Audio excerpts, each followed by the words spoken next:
चलिए, सभी को नमस्कार है मेरे दोस्त। तो आ जाइए, मैं एन एम पांडे आप सभी का platform education centre private limited के यूट्यूब चैनल पर आप सभी का हार्दिक स्वागत करते हैं। और आइए, आज हम लोग देख रहे हैं सीटेट है में पूछे गए कुछ बेहतरीन क्वेश्चंस को मैं लेकर आया हुआ हूं मैथ्स के, जिसमें हम लोग डिस्कशन आज करेंगे कि किस तरीके से सवाल को अटेम्प्ट करना है और किस प्रकार से इसको बनाने हैं। तो आइए देखते हैं मेरे दोस्त क्वेश्चन नंबर फर्स्ट से। क्वेश्चन नंबर पहला कह रहा है, ध्यान से देखिएगा। क्वेश्चन नंबर फर्स्ट की अगर मैं बात करूं तो क्वेश्चन नंबर फर्स्ट हमारे पास इस प्रकार है। आथिरा जो है आधा दर्जन अंडे, आधा किलो चावल, 250 ग्राम नमक और एक माचिस खरीदना चाहती है। दुकान में दी गई कीमत सूची इस प्रकार है। सुनिएगा मेरे भाई, आधा दर्जन अंडे, देखो अंडा का जो कीमत है ना 4 रुपए एक है, यानी 6 गो अंडा खरीदेगी तो हो जाएगा 24 रुपया। ये बात तो सभी को समझ में आ रहा है मेरे भाई। अगर एक अंडे का दाम 4 रुपया है तो आधा दर्जन का मतलब 6 अंडे, और 6 अंडे का मतलब हो गया 6 चौका 24 रुपया। ठीक है जी। 250 ग्राम, आधा किलो चावल। देखिए मेरे भाई, 1 केजी चावल का दाम अगर 32 है तो इसमें हाफ से गुना कर दीजिए, आधा केजी का दाम हो जाएगा 16 रुपए। 250 ग्राम नमक, नमक जो है 16 रुपए प्रति किलोग्राम है, तो इसका 1/4 ये हो जाएगा 250, और ये हो जाएगा मेरे भाई 4 रुपए का। और एक माचिस, माचिस का जो कॉस्ट है वह 3 रुपए की एक है, यानी एक से मल्टीप्लाई करेंगे 3 रुपया। तो कह रहा है दुकान में दी गई सूची इस प्रकार है। ठीक है, तो उसके पास कुल 45.5 रुपया है। देखिए तो कितने की सामान वो खरीदना चाहती है, 24 रुपया और 16 रुपया, 40 रुपया। 40 और 4 44 और 3 47। इन सभी को जब आप जोड़ोगे तो इनका योगफल आएगा कितना, 47 रुपए। लेकिन उसके पास है कितने मेरे भाई, 45 रुपए 50 पैसे। इसका मतलब 1.5 रुपया अभी उसको और कहीं से उधार लेने की आवश्यकता है। तो उसे सभी वस्तुएं खरीदने के लिए 1.5 रुपए जोड़ने होंगे, बिल्कुल जोड़ना पड़ेगा 1.5 रुपए। तो option number A is the correct. Option number A इस सवाल का सही जवाब हो जाएगा। क्वेश्चन नंबर 2, निम्नलिखित में से कौन सी 3 अंकों की ऐसी संख्या जो आधे घुमाए जाने पर पहले के समान दिखती हो। देखो भाई, आधे घुमाए जाने का मतलब होता है 180 डिग्री पर आपको घुमाना है। 3 अंकों में कुछ ऐसी संख्या है जिसको आप अगर घुमाएंगे ना तो वह हमेशा सेम दिखेगा। उसकी श्रेणी आप लिख लीजिएगा, क्या क्या होता है। जैसे 101 हो जाएगा, ठीक है जी, 111 हो जाएगा, ठीक है। उसके बाद लिख लीजिएगा 181 होता है। उसके बाद आप लिख लीजिएगा 808 होता है। उसके बाद आप लिख लीजिए 888 होता है, ठीक है जी। उसके बाद आप लिख लीजिएगा, बस इतनी इतनी 5 संख्याएं जो है ना, आपको क्या होती है, आधे घुमाने पर घुमाइएगा जब उसको 180 डिग्री पर, तो जो पहले थी ना वही संख्या पुनः बाद में। इसको अगर 90 डिग्री 180 पे घुमाओगे तो ये उल्टा हो जाएगा, 9 बन जाएगा, तो ये तो गड़बड़ हो जाएगा। 881 मेरे भाई ये भी गड़बड़ हो जाएगा, क्योंकि देखो अगर इसको घुमाओगे तो 8 8 तो सेम रहेगा, लेकिन एक देखो कैसे हो जाएगा उल्टा। 4 4 4 180 पे घुमाओगे तो ये इस प्रकार से आ जाएगा, ठीक है, इस प्रकार से आ जाएगा, इस प्रकार से। तो ये भी खत्म, आपके पास आंसर नंबर डी हो जाएगा 808। 808 इज द करेक्ट। अगला सवाल हमारे पास कहा गया है, निम्नलिखित कथनों पर विचार कीजिए। 1 मीटर 1 किलोमीटर का शतांश है। नहीं मेरे भाई, 1 मीटर का मतलब तो 1 मीटर हो गया, और 1 किलोमीटर का मतलब होता है मेरे भाई, 1 किलोमीटर का मतलब 1000 मीटर। तो 1000वां भाग है। कह रहा है 100 नहीं, 1000 ऑफ 1 किलोमीटर। ये तो आपका रॉन्ग हो गया। 1 मिलीमीटर 1 लीटर का शतांश है। नहीं भाई, आपको पता होना चाहिए कि 1000 मिलीलीटर बराबर होता है 1 लीटर के। तो 1 मिलीलीटर बराबर 1/1000 लीटर होगा। तो ये भी आपका गड़बड़ हो गया, ठीक है। यहां देखिए, 1 लाख बराबर है 100,000 के, बिल्कुल 100,000 बराबर होता है 1 लाख, ये बिल्कुल सही है। और 1 करोड़ बराबर होता है 100 लाख के, बिल्कुल सही है। यानी 2 और 4 आपका सही है। तो दूसरा और चौथा ऑप्शन नंबर बी में है। बी पर ताला लगा दीजिए, आपका बी जो होगा सही आंसर हो जाएगा। तो दोस्त आगे बढ़ते हैं, इसी कड़ी को हम लोग आगे बढ़ाते हैं और आगे देखते हैं क्वेश्चन नंबर 34। क्वेश्चन नंबर 34 क्या कहा गया है, रिक्त स्थानों की पूर्ति करें। और कहा गया है, देखो 2/3 प्लस, अच्छा 2/3 का मतलब होता है 2/3 प्लस x बराबर 11/12 का मतलब होता है मेरे भाई 11/12। आप अगर x का मान निकालें तो 11/12 माइनस 2/3। मेरे भाई एलसीएम तो आपका 12 हो जाएगा, यहां 11 माइनस 4 दूना 8, अर्थात आप कहेंगे 3/12। 3/12 आपका राइट आंसर होगा ऑप्शन नंबर क्या, C is the correct answer. Option number C इस सवाल का राइट आंसर हो जाएगा। क्लियर है। क्वेश्चन नंबर 35 कह रहा है एक समबाहु त्रिभुज कि घुमावदार सममित के कोण क्या होंगे, यानी रोटेशनल सिमेट्री के बारे में पूछा गया है। जब एक पॉलीगन दिया गया हो जो कि आपको क्या होता है, समबाहुभुज के आकार का हो, समबाहुभुज हो, यानी उसमें तीनों भुजाएं और तीनों कोण एंगल हो, उस समय आप जब एंगल निकालते हैं, सिमेट्री का एंगल जो निकालते हैं, तो वो सिमेट्री का जो एंगल होता है मेरे भाई, सिमेट्री का एंगल जो होता है 360 डिग्री डिवाइडेड बाई एन होता है। 360 डिग्री डिवाइडेड बाई एन होता है सिमेट्री का जो एंगल होता है, रोटेशनल सिमेट्री का एंगल होता है 360 डिग्री डिवाइडेड बाई एन, और एन होता है number of sides. Number of sides आप कहेंगे 360, और समबाहु त्रिभुज दिया हुआ है। समबाहु त्रिभुज का मतलब होता है 3 से डिवाइड, 3 भुजाएं, यहां हो जाएगा 120। तो 120 फिर 240 और फिर 360 आपका किस ऑप्शन में है, तो option number C is the right answer. C आपका परम सत उत्तर हो जाएगा, C is the correct. Clear है। रोटेशनल सिमेट्री का मतलब होता है मेरे भाई, आप उस फिगर को एक ऐसे एंगल पर घुमा दें जिसके घुमाने के बाद वह फिगर ज्यों का त्यों बना हुआ रहे, उसमें कोई परिवर्तन नहीं हो, उसको हम लोग क्या बोलते हैं, रोटेशनल सिमेट्री बोलते हैं। ठीक है जी, आगे बढ़ते हैं अगले सवाल की ओर। एक दुकानदार के पास कुछ अंडे हैं, देखो भाई कुछ अंडे हैं, वह उन्हें एक ट्रे में रखना चाहता है जिसमें ठीक 12 अंडे आते हैं, माने एक ट्रे में 12 अंडे। उसने अंडों को 9 ट्रे में रख दिया। अच्छा देखो भाई, एक गो ट्रे में 12 अंडा रख सकते हैं मेरे भाई, 9 गो ट्रे में रखा, इसका मतलब 108 अंडा तो रख दिया, और उसके पास 5 अंडे बच गए, 5 अंडे बच गए, यानी अंडों की संख्या उसके पास थी कितनी, 113। देखिए एक ट्रे में 12 अंडे, चूंकि 9 ट्रे में रख दिया है तो 12 गुने 9 यानी 108 अंडा, 5 अंडा बचा हुआ है। कर अभी उसे कितने अंडों की आवश्यकता होगी जिससे उसकी 10 ट्रे भरने के बाद कोई अंडा ना बचे। अच्छा देखो, एक ट्रे में अगर मेरे भाई दोस्त 12 अंडे आते हैं तो 10 ट्रे में आपके पास 120 अंडे चाहिए। उसके पास थे कितने, 7, और चाहिए कितने, 120। इसका मतलब क्या होगा, 7 अंडे उसको क्या करना पड़ेगा, बढ़ाना पड़ेगा। Option number C is the correct answer. Option number C इस सवाल का राइट आंसर हो जाएगा, यानी 7 अंडे उसके पास और होने चाहिए। अगर 7 अंडे उसके पास और हों तो वह रख पाएगा। आइए क्वेश्चन नंबर 37। क्वेश्चन नंबर 37 कह रहा है 3 या 3 से अधिक रेखाखंडों से बनी बंद आकृति को क्या कहते हैं। 3 और 3 से अधिक रेखाखंडों से बनी आकृति को हमेशा क्या कहा जाता है, पॉलीगन कहा जाता है। बहुफलक नहीं कहना मेरे भाई, बहुफलक जो होता है ना, पॉलीहेड्रॉन, आपका क्या हो जाता है, 3D का हो जाता है, तो हमेशा आप क्या कहेंगे, पॉलीगन कहेंगे। 2D में पॉलीगन की बात होती है। 3 से अधिक जब बनते हैं तो आपको क्या कहते हैं, पॉलीगन, या 3 या 3 से अधिक। त्रिभुज भी एक पॉलीगन है, चतुर्भुज भी आपका एक पॉलीगन है, पंचभुज भी आपका पॉलीगन है। ठीक है, और ये 3D का चीज है। चलिए आगे बढ़ते हैं। अगला सवाल कह रहा है दिए गए अंकों के माध्य माध्यिका के लिए निम्नलिखित में से कौन सा कथन सही है। देखो मेरे भाई एक चीज ध्यान से सुनो। सबसे पहला तो अगर हम बात करें माध्य की, तो माध्य होता है एवरेज। एवरेज अगर हम निकालते हैं तो आप कहिएगा 15 और 8 23, 23 और 13, 23 और 13 36, 1 37, 37 और 13 60, 60 20 80, 80 या 10 90 5 95 1 96, 96 बटा कितनी इसकी संख्या है, तो 3 3 6 अदू 8, 12 8 96 हो गया मेरे भाई, एवरेज आ गया 12। अब हम बात करते हैं मीडियन की। जब भी मीडियन निकालने की बात होती है तो मीडियन निकालने का तरीका होता है कि जो भी आंकड़ा आपके पास दिया गया है उसको आप या तो आरोही क्रम में या अवरोही क्रम में लिख लें। मेरे भाई अगर आप अवरोही क्रम में लिखें या आरोही क्रम में लिखें तो 1 2 बार है तो 2 बार 1 आ जाएगा। उसके बाद क्या होगा, उसके बाद क्या हो जाएगा, 2 1 बार है तो 2 1 बार आ गया।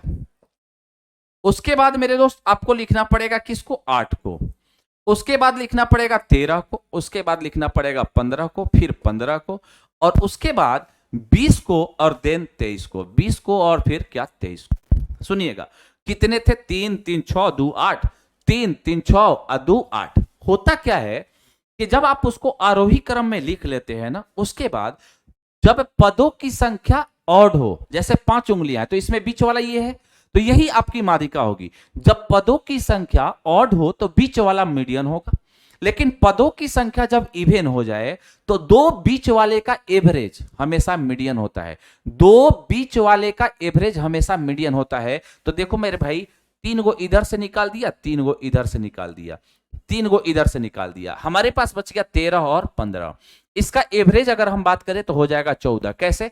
13 जोड़ 15 बटा 2, 14। तो देखो जो माध्यिका आई है वह 14 आ गई है, और जो माध्य आया है मेरे भाई वह 12 आया है। तो कह रहा है माध्य माध्यिका से अधिक है। माध्य जो है माध्यिका से अधिक नहीं है मेरे भाई, गलत है। माध्यिका माध्य से अधिक है, माध्यिका जो है माध्य से बिल्कुल अधिक है। तो आपका ऑप्शन नंबर क्या? B is the correct. B आपका क्या हो जाएगा? सही जवाब हो जाएगा। बी इस सवाल का राइट आंसर। आगे देखिए, क्वेश्चन कह रहा है 1ZA 4YB। देखो ये 1 का स्क्वायर है, 2 का स्क्वायर, 3 का स्क्वायर, 4 का स्क्वायर, तो अगला होगा 25।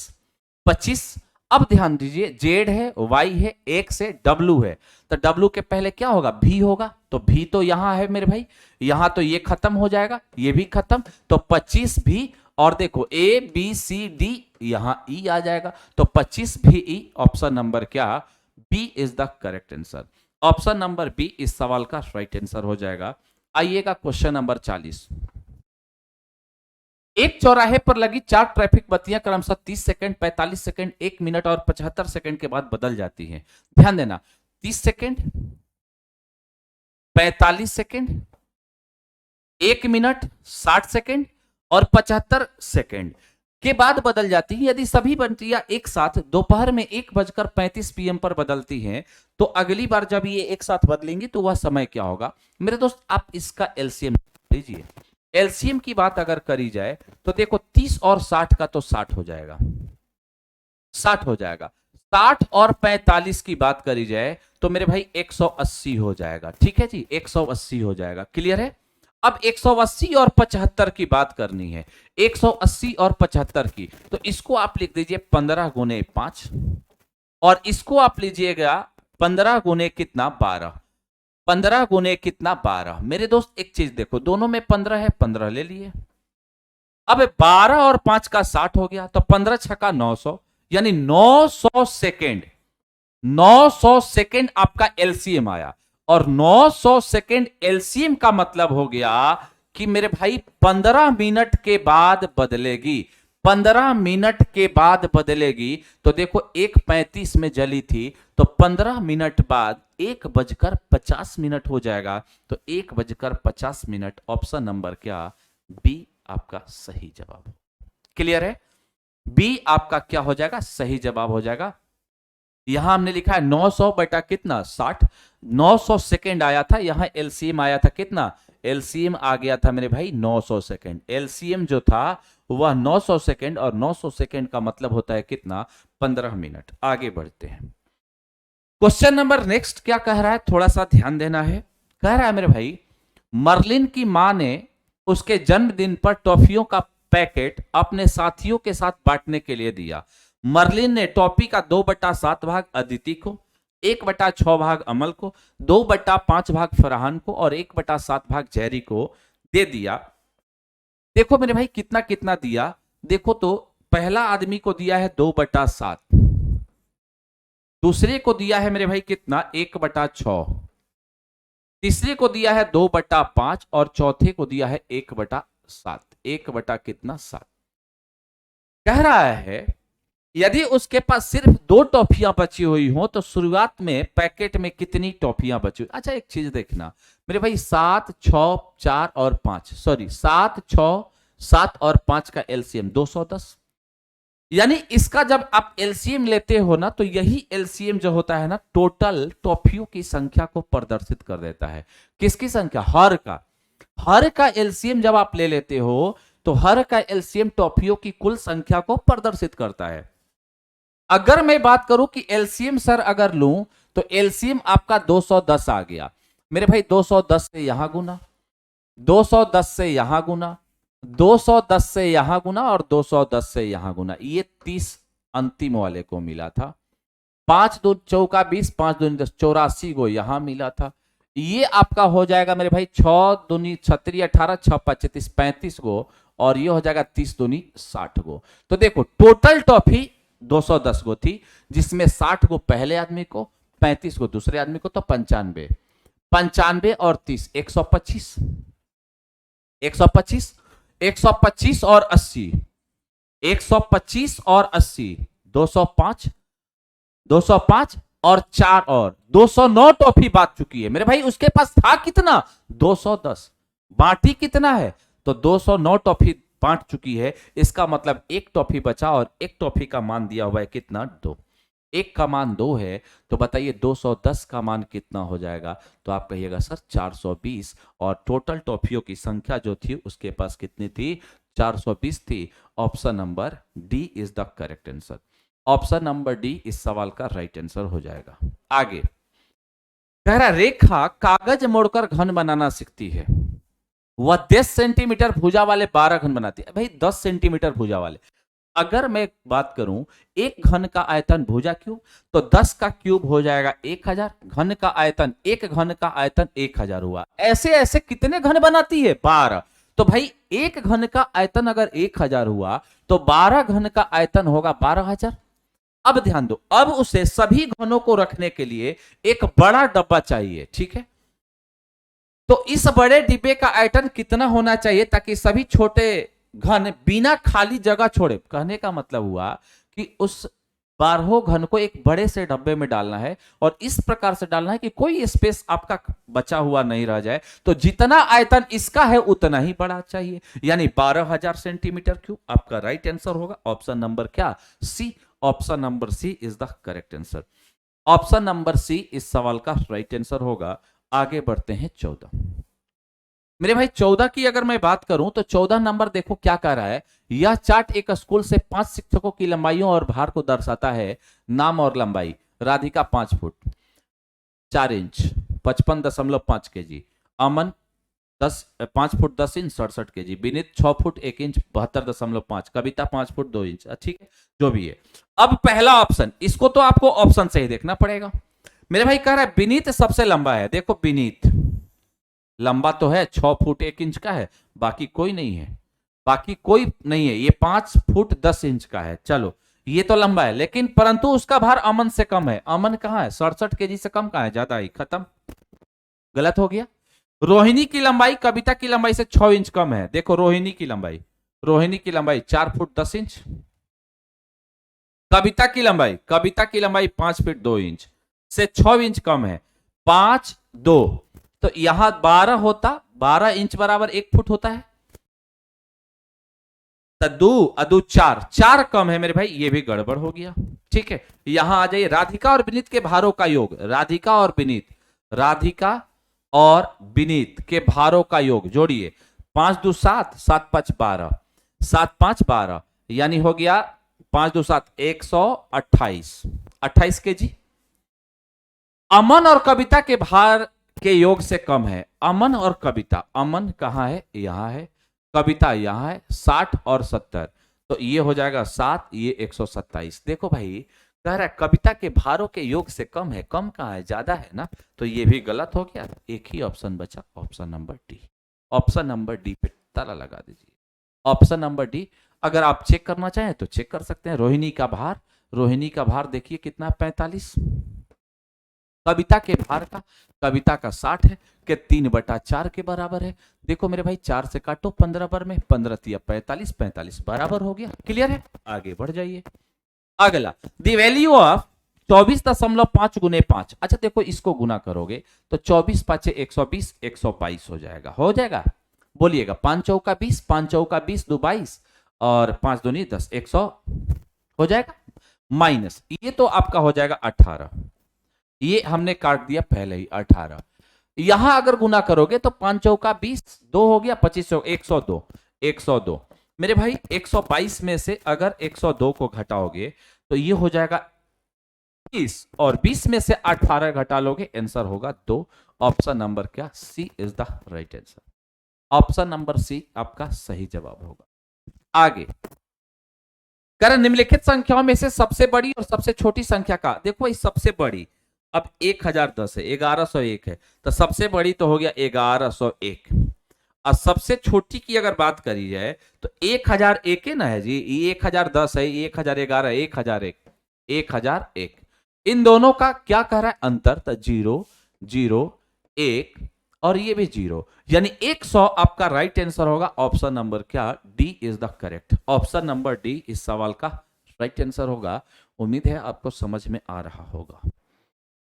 चलिए मेरे दोस्त आगे बढ़ते हैं नेक्स्ट क्वेश्चन की ओर। और नेक्स्ट क्वेश्चन, निम्नलिखित में से किसका नाम ज्यामितीय विकास के एक मॉडल से जुड़ा है जो बच्चों की ज्यामितीय तर्क के स्तरों का वर्णन करता है। तो ज्यामितीय तर्क के स्तरों का सिद्धांत जो है वो दिया था बैन हिले ने। बैन हिले ने दिया था। क्या क्या स्टेप थे मेरे भाई, 5 स्टेज में ये डिवाइड था। पहला था, सुनिएगा, चाचुक्षीकरण, चाचुक्षीकरण। दूसरा था मेरे भाई विश्लेषण, एनालिसिस, इसको विजुअलाइजेशन कहते हैं अंग्रेजी में, विजुअलाइजेशन, विश्लेषण, एनालिसिस। तीसरा होता है मेरे भाई संबंध, संबंध यानी रिलेशन, संबंध बनाना, रिलेशन। चौथा होता है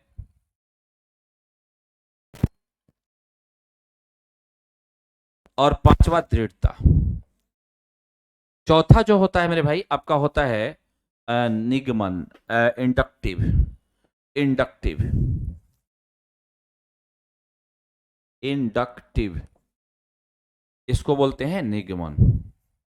ठीक है, अब ध्यान दीजिए, ये 4 रिलेशन आपके होते हैं, चाचुक्षीकरण, विश्लेषण, संबंध बनाना और निगमन। ये आपको 5 स्टेज में दिया था, 5 स्टेज में दिया था। औपचारिक निगमन होता है मेरे भाई, ध्यान दे जा, ये जो होता है औपचारिक निगमन, पहला होता है अनौपचारिक और दूसरा होता है औपचारिक। ये औपचारिक निगमन, औपचारिक, औपचारिक निगमन। ठीक है, अब ध्यान दीजिएगा, डिडक्शन होता है अंग्रेजी, यहां थोड़ा सा हमने गलती लिख दिया है, डिडक्शन। ठीक है जी, डिडक्शन। चलिए आगे बढ़ते हैं अगले सवाल की ओर। अगला सवाल है मेरे भाई, अगला इस प्रकार से कह रहा है, मेजोरिटी, देखो क्या क्वेश्चन कह रहा है कि एक कक्षा में अधिकांश छात्र कहते हैं 360 जोड़ 55 होता है, 360 जोड़ दिया, गलती, बताओ, 5 6 5 11 का 11 लिख दिया, 3 को 3 लिख दिया।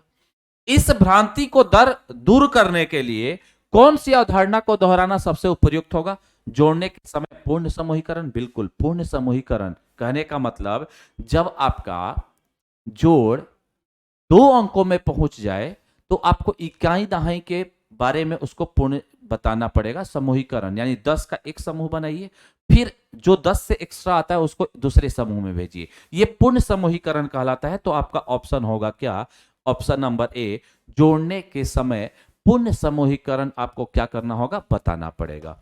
अगला क्वेश्चन नंबर, अगर हम 48 की बात करते हैं तो कह रहा है श्री जावेद गुणजों की अवधारणा कक्षा में प्रारंभ कर रहे हैं। भाई गुणजों की अवधारणा प्रारंभ कर रहे हैं, यानी 2 2 दूना 4, 2 तिया 6, 2 चौका 8, 2 पांचे 10, ये गुणज होता है। ठीक है जी, तो किन 3 शिक्षण गतिविधियों की योजना बनाई, 3 गो योजना बना लिया। तो कह रहा है अवधारणा को अच्छी तरह से स्पष्ट करने के लिए इस गतिविधि को सर्वाधिक उपयुक्त क्रम व्यवस्थित करने में उनकी सहायता करे। मतलब क्या वो पहले करेगा, क्या उसके बाद करेगा। अब सबसे पहला चीज समझ लीजिए, सबसे पहले बच्चों को जो है ना, अपने वातावरण की चीजों को दिखाकर, यानी मूर्त वस्तुओं को दिखाकर उन्हें समझाना पड़ता है। पहले उनको टॉपिक पे लाना होता है। तो टॉपिक पर लाने के लिए हम उनको मूर्त चीज दिखाते हैं। तो सबसे पहला तो आपका 3 होगा, 2 रुपए के अनेक सिक्के लें और एक सिक्के, 2 सिक्के और 3 सिक्कों आदि का ढेर बनाएं। ये मूर्त चीजें हो गई, पहले ढेर बन गया। उसके बाद स्पष्ट करें कि किसी संख्या और अंक के संपलाव गिनती, काउंट, मतलब स्किप काउंटिंग से गुणज बनते हैं, स्किप काउंटिंग से गुणज बनते हैं, बिल्कुल सही कह रहा है, यानी 3 के बाद 2 होगा और तब आपको लास्ट में श्याम पट के 2 के गुणज के रूप में लिखने हैं, यानी जो ब्लैक बोर्ड होता है उस पे सबसे लास्ट में आपको लिखना होता है। तो आप कहेंगे सर 3 2 और 1, 3 2 और 1 ऑप्शन नंबर क्या डी में है, 3 2 और 1 आपका क्या होगा, राइट आंसर हो जाएगा। चलिए आगे बढ़ते हैं अगले सवाल की। गणित कक्षा में खाली स्थान पर बल होना चाहिए, केवल गणितीय विषय वस्तु पर नहीं मेरे भाई, गणितीय प्रक्रियाएं एवं तर्क पर हो सकता है, गणितीय समस्याएं हल करने पर, केवल हल करने की बात नहीं होती है, मानक गतिविधि, कलन विधि, देखो जहां भी कलन विधि आएगा तो कलन विधि आपका एल्गोरिथम, मैथमेटिकली एल्गोरिथम आपका कैंसिल होता है, कभी भी स्टैंडर्ड गणितीय कलन मेथड नहीं बताना होता है, तो आप जाएंगे किसके साथ, गणितीय प्रक्रियाएं एवं तर्क से, यानी मैथमेटिकली प्रोसेस एंड रीजनिंग, उसका क्या उसकी समझने की अंडरस्टैंडिंग है उसको हमें समझाना होता है। निम्नलिखित में से कौन सा एक गणितीय प्रक्रिया नहीं है, गणितीय प्रक्रिया देखो तो इमेज ऑप्टिमाइजेशन बिल्कुल है मेरे भाई, ऑप्टिमाइजेशन होता है, रट कर याद करना यही नहीं है, रट कर कभी भी किसी भी मैथ्स में किसी भी सब्जेक्ट को रट कर आपको याद करने की, समझने पर बल देना है, आपको क्या करना है, समझने पर जोर देना है कि बच्चा अपने आप समझे सीखे और कुछ ना कुछ अपने से उसको एनालिसिस करके सीखने का प्रयास करे, रटाना नहीं है मेरे भाई। चलिए आगे बढ़ते हैं, अगला सवाल है 51। श्री राजू अपने कक्षा 3 के छात्रों में संख्यात्मक समझ विकसित करना चाहते हैं, इसके लिए निम्नलिखित में से कौन सा क्रियाकलाप सबसे अधिक सहायक सिद्ध होगा। कंचों से भरी एक बरनी लेकर छात्रों को अनुमान लगाने के लिए कहे कि उसमें कितने कंचे हैं, छात्रों से एक एक सीढ़ी गिनते हुए चढ़ने को कहे, नहीं मेरे विद्यालय की कक्षाओं के संख्या के आधार पर छात्रों से पूरे विद्यालय के छात्रों की संख्या का अनुमान लगाने के लिए कहे, तीनों तो सेम है, तीनों में मेरे भाई अनुमान लगाने के लिए बात कहा गया। यहां देखो छात्रों को बिल्डिंग ब्लॉक देकर, बिल्कुल बिल्डिंग ब्लॉक देकर सैकड़ा, दहाई और इकाई के रूप में एक संख्या बनाने को कहें तो आपका ऑप्शन नंबर क्या डी आपका करेक्ट होगा, D is the correct answer, D आपका राइट आंसर हो जाएगा, तो D is the right answer. चलिए आगे बढ़ते हैं, अगला सवाल है क्वेश्चन नंबर, विभाजन पर परिचयात्मक कक्षा में उपयोग करने के लिए किसी शिक्षक के लिए निम्नलिखित में से कौन सी रणनीति सर्वाधिक, माने भाग सिखाना है, तब पहले ही कहोगे कि 10 को 2 से विभाजित करने पर क्या नहीं, यदि 100 पुस्तकों में 3 लोगों को बांटने की कोशिश करो, नहीं ये भी एक के बार हार्ड नहीं। अब कह रहा है यदि कोई व्यक्ति किसी कार्य को पूरा करने में 10 दिन, नहीं ये तो हो नहीं सकता है। यहां आइए, आपकी मां के पास 9 पेंसिलें हैं, वह आपको, आपके भाई को और आपके बहन को बराबर बराबर बांटना चाहती है, तो आपको कितनी पेंसिलें मिलेगी, ये आपका क्या है, परिचयात्मक, यानी आप उसको इंट्रोड्यूस करा रहे हैं भाग को, तो ये वाला आपका क्या है, सबसे बेहतर एग्जाम्पल है कि आपकी मां के पास कितनी है, 9 पेंसिलें हैं, वह आपको, आपके भाई को और आपके बीच, तो कैसे बांटा जाएगा, मतलब 3 आदमी आप हैं, तो पहले एक को दो, इसको भी दो, इसको भी दो, एक एक दे दिया, फिर एक एक एक दो दो दे दिया, फिर एक एक एक, तो बट गया। इसका मतलब जितने आदमी में बांटना होता है वह आपका क्या होता है, भाजक होता है, ठीक है, जितने पेंसिल बांटने थे वह आपका भाज्य होगा, इस प्रकार से हम उसको बताएंगे। चलिए आगे बढ़ते हैं मेरे भाई अगले सवाल की ओर। देखिए अभी अभी आ गया, हम लोगों ने अभी देखा था बैन हिले के अनुसार ज्यामितीय विवेचन के स्तरों के सही क्रम को निरूपित करता है, दृश्यीकरण, दृश्यीकरण तो होगा पहले, उसके बाद विश्लेषण, संबंध पहचानना, निगमन और स्वयंसिद्ध, आपका ऑप्शन नंबर क्या सी, अभी अभी हमने बताया था मेरे भाई, ऑप्शन नंबर सी आपका क्या हो जाएगा, करेक्ट हो जाएगा। चलिए आगे बढ़ते हैं, तो अगला सवाल हमारे पास इस प्रकार से आ रहा है, राष्ट्रीय पाठचर्या रूपरेखा 2005 यानी एनसीएफ 2005 नेशनल करिकुलम फ्रेमवर्क 2005 के अनुसार गणित में कक्षा पर आधारित आकलन के बारे में असेसमेंट करना है, कौन सा कथन अधिक उपयुक्त है।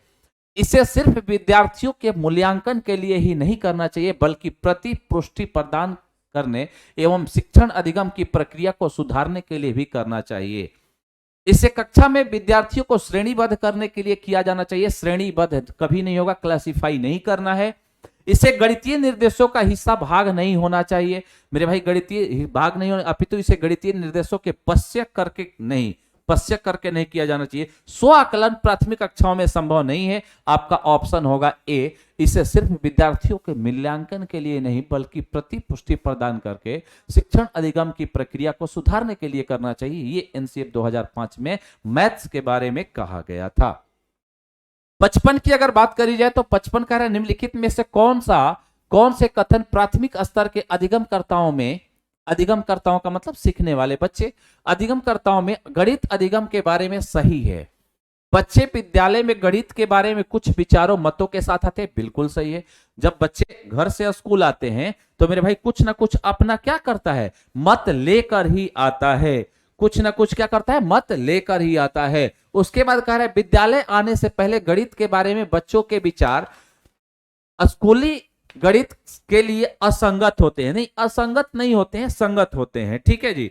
तीसरा कहता है बच्चों में दी का स्थान संबंधित समझ केवल ज्यामितीय आधार पर ही की जाती है, ज्यामितीय आधार पर ही की जाती है। और फिर कह रहा है प्राथमिक कक्षाओं में बच्चे अपने परिवेश में आकृतियों को पहचानने में सक्षम होते हैं, बिल्कुल यही आपका मेन है डी और आपका ए। ये गड़बड़ है, असंगत नहीं होना चाहिए भाई, संगत होना चाहिए।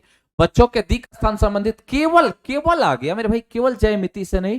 आप बच्चों में दिक स्थान संबंधी अगर करते हैं तो केवल ज्यामिति से कैसे सीखेगा, आप उसको फिगर भी दिखा सकते हैं ना। ये ब्लैक बोर्ड है तो मेरे भाई क्या है, आप उसको बता सकते हैं कि ये रेक्टेंगल है, ये है, ठीक है। तो इस प्रकार से आप पहला और डी किस ऑप्शन में है देख लीजिए, ऑप्शन नंबर ए में है, तो ए आपका क्या हो जाएगा, सटीक आंसर। क्वेश्चन नंबर 26 देखो मेरे भाई क्या कह रहा है, 56 कह रहा है 73, 35 और 27 को तरह से दी गई तीन संख्याओं को, देखो भाई 73 और 35 को एक साथ रखा, 27 को बाहर, फिर 35 और 73 को एक साथ रखा, 27 को बाहर, फिर 27 और 27 को 73 और 27 को एक साथ रखा। इसको कहा जाता है क्रम विनिमय और साहचर्य नियम। क्रम विनिमय का मतलब पलट के लिखना, मतलब 2 + 3 है तो इसको हमने लिख दिया 3 + 2, तो ये क्रम विनिमय। एसोसिएटिव यानी दो को एक साथ रखा, इसको कहा जाता है जैसे a + b + c बराबर हम लिख सकते हैं a × b + c, तो इसको कहा जाता है मेरे भाई क्या, एसोसिएटिव लॉ। इसको क्या कहा जाता है, मतलब दो को मिलाकर हम लिख रहे हैं, तो ये हो जाएगा क्रम विनिमय और साहचर्य नियम। आपका ऑप्शन नंबर क्या, ए इज द करेक्ट।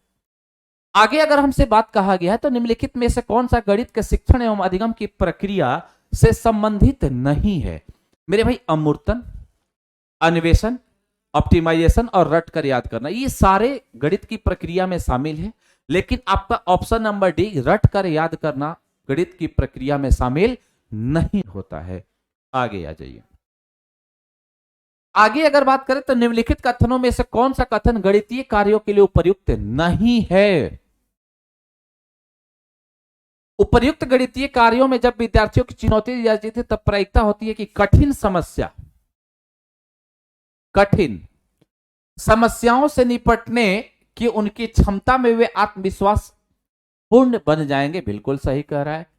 अगर गणितीय कार्य कठिन है तो विद्यार्थियों को व्यस्त नहीं रख सकता, नहीं मेरे भाई ये गड़बड़ है, व्यस्त तो रख सकता है ना, कठिन है बन ही नहीं रहा है तो व्यस्त करेगा, बच्चे फ्रस्ट्रेट भी हो जाएंगे। तो आपका ऑप्शन नंबर क्या, B is the correct, B आपका सही जवाब हो जाएगा। ठीक है, आगे बढ़ते हैं, आगे भी पढ़ लेते हैं। गणितीय कार्यों को विद्यार्थियों को स्वायत्त अधिगमकर्ता बनाने के लिए प्रोत्साहित करना चाहिए, तो है ही, प्रोत्साहन तो देना ही है। गणितीय कार्यों को समस्या को हल करने के लिए वैकल्पिक मार्गों के अन्वेषण के लिए लचीलापन उपलब्ध। हाँ, एक बच्चा अगर किसी मेथड से नहीं समझ पा रहा है तो उसको दूसरे मेथड से भी समझाया जाए। ये फ्लेक्सिबली, टीचर का फ्लेक्सिबल का गुण का बारे में बात किया गया है, लचीला के बारे में, तो ये तो होना ही चाहिए। आपका ऑप्शन नंबर बी हो जाएगा। आगे कह रहा है दिए गए दो कथनों में अभिकथन ए और कारण आर की तरह चिन्हित किया गया है। प्राथमिक विद्यालय में गणित पाठ्यचर्या को मूर्त से अमूर्त की ओर, बिल्कुल मूर्त से अमूर्त का मतलब प्रत्यक्ष से अप्रत्यक्ष की ओर ले जाना है, बिल्कुल सही कह रहा है। दूसरा कह रहा है प्राथमिक कक्षा में विद्यार्थी बिना चिंतन सोचे गणित करना प्रारंभ कर देते हैं, नहीं, बिना सोचे समझे कैसे होगा मेरे भाई, सोच के ही होगा। यानी ए तो सही है लेकिन आर क्या है, गलत है। ए सही है लेकिन आर क्या है, गलत है। आगे बढ़ जाते हैं। निम्नलिखित में से कौन सा पोलिया के समस्या समाधान के प्रतिरूप मॉडल के चरण नहीं है। अब आप ध्यान दीजिएगा, पोलिया साहब ने आपको चार जो है मॉडल दिए थे। पहला में उनका था मेरे भाई समस्या को समझना, पहला में था समस्या को समझना, ये पहले नंबर पे था, पहला नंबर पे था समस्या को समझना। लिख देते हैं समस्या को समझना। अब देखो आप ही समझो, पहले बात को समझनी है। अगर कोई आपके सामने समस्या आती है तो आप पहले उस समस्या को समझेंगे, और समस्या को समझने के बाद आप क्या करेंगे, तो योजना बनाएंगे। उस समस्या के समाधान के लिए आप क्या करेंगे, योजना बनाएंगे। तो दूसरा आपका मॉडल जो था वह था मेरे भाई योजना बनाना। क्या बनाना, योजना बनाना। अब जब योजना आप बना लिए तो उसको क्रियान्वित करने के लिए आपको कुछ ना कुछ एक्टिविटी करनी पड़ेगी। तो तीसरा आपका हो जाएगा क्रियान्वयन,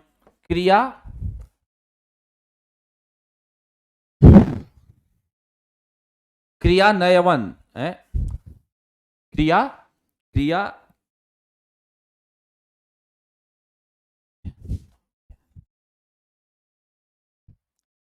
क्रियान्वयन करना, ठीक है। और लास्ट में आपको 4 नंबर में जो होता है वह होता है मेरे भाई जांचना, पुनः जांचना। अगर हो गया क्रियान्वयन, ये थोड़ा सा क्रियान्वयन, ठीक है, कोई बात नहीं है। अब आप ध्यान दीजिएगा, अगर हम बात करें तो इसमें से देखो अंडरस्टैंडिंग प्रॉब्लम है, यानी समस्या को समझना है, योजना की युक्ति निकालना, योजना बनाना भी है, पुनः जांच करना भी है, कलन विधि को याद करना ये नहीं है। तो ऑप्शन नंबर क्या, बी आपका सटीक जवाब हो जाएगा कि पोलिया के समस्या समाधान की विधि में नहीं शामिल था। तो नोट लिखा हुआ था, तो आपको हो जाएगा क्या, कलन विधि को याद करना। तो चलिए मेरे दोस्त, आज की कक्षा में हम लोग इतना ही रखेंगे, मिलेंगे फिर नेक्स्ट वीडियो में। तब तक के लिए आप अपना ख्याल रखिएगा, मस्त रहिएगा, पढ़ते रहिएगा, खुश रहिएगा। Thank you very much.